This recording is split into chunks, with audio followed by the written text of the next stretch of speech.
Hello everyone. Today we will be studying emulsion. Most of the topic has been covered in the class already. Today we are again discussing hydrophilic, lipophilic balance and Bancrofts rule, because many of the students have doubts in these two topics. But before that we will have a brief of this topic. So emulsions, we have come across emulsions in our daily life in lot of things like food, cosmetics, pharmaceutics, and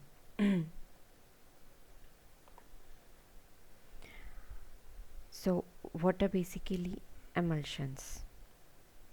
Emulsions are suspension of liquid droplets that are called dispersed phase of certain size within a second immersible liquid, that is continuous phase.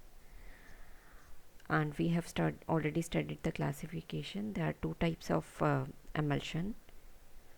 One is oil in water, other is water in oil. Based on the liquid droplet size, emulsions are of two types: macro emulsions, micro emulsions. So the size of macro emulsion is 0.2 to 15 micrometers, and for millimeters, and for micro emulsions it is 0.0 or 0.1 to 0.2 millimeters. All right. And your macro emulsions are kinetically stable, while micro emulsions are thermodynamically stable.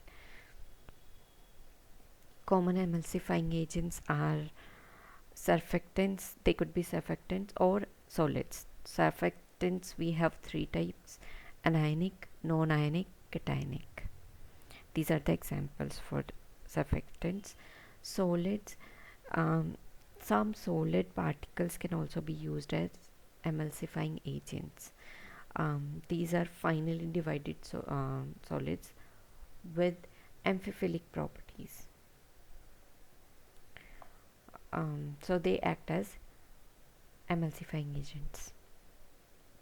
Making of emulsion. How does an emulsion is formed? Because all of us know that water and oil are immiscible. Then how do we make emulsions?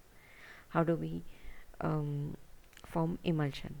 So the process is by using some emulsifying agent, for example surfactant. So all of us know that surfactant have two parts, one head and one tail, and one part is hydrophobic, other is hydrophobic. So it will form a protective layer on the droplets of dispersed phase, and thus prevents its coagulation. This represents our emulsifying process.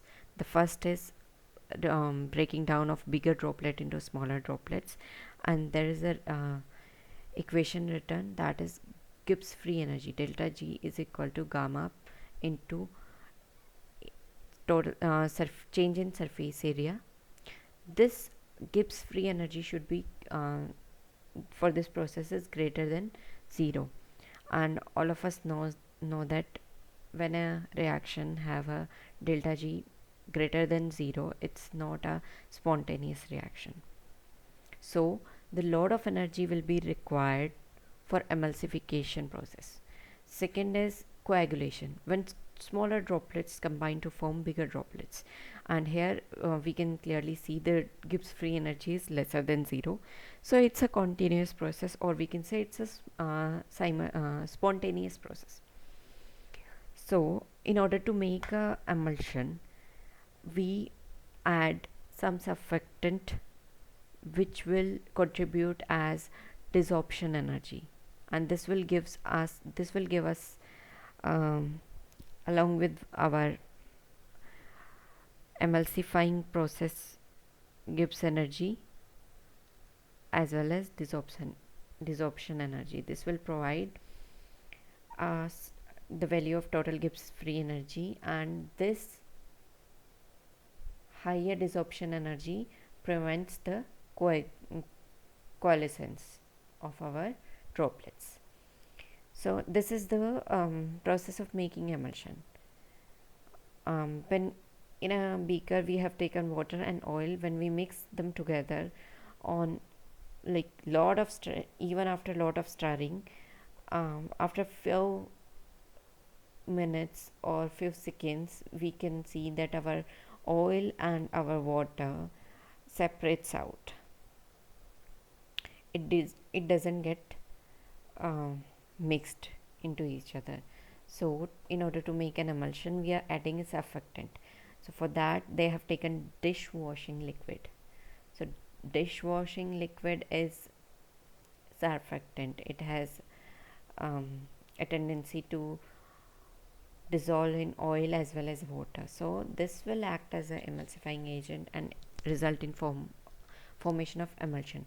But the question arises is which type of emulsion will form, whether it will be water in oil or oil in water.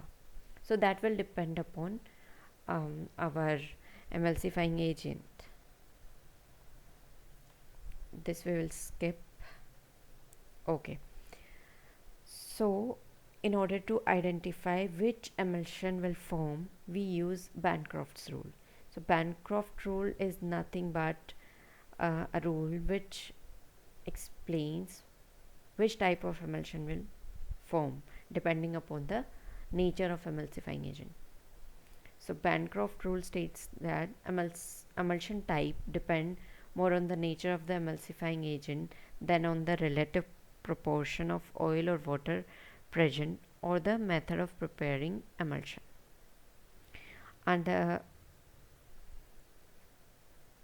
phase in which emulsifier or emulsifying agent is more soluble constitutes the continuous phase. What I mean to say is, if our emulsifying agent is more soluble in oil, then our water in oil emulsion will form, and if our emulsifying agent is more soluble in water, then our oil in water emulsion will form. Alright, and to practically use this rule, they have developed a index kind of thing.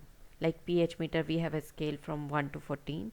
So they have developed a hydrophilic lipophilic balance, and they have scaled all the surfactant or emulsifying agent on this scale, and this scale have values from 1 to 18.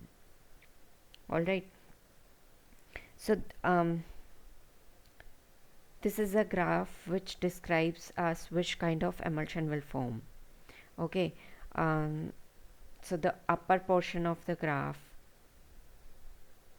above the x-axis shows us the emulsion for water into oil into water emulsion, and the lower part represent water into oil, and the y-axis represent the volume and the type of emulsion, while x-axis represent HLB. So if we have HLB around less than 11 or 12, the chances are we will get water into oil kind of emulsion, and around this crossover, this point represent as emulsion breaker, or we can say instead of making an emulsion, it actually reverses the process. So this is antagonistic action, or we can say villain kind of action.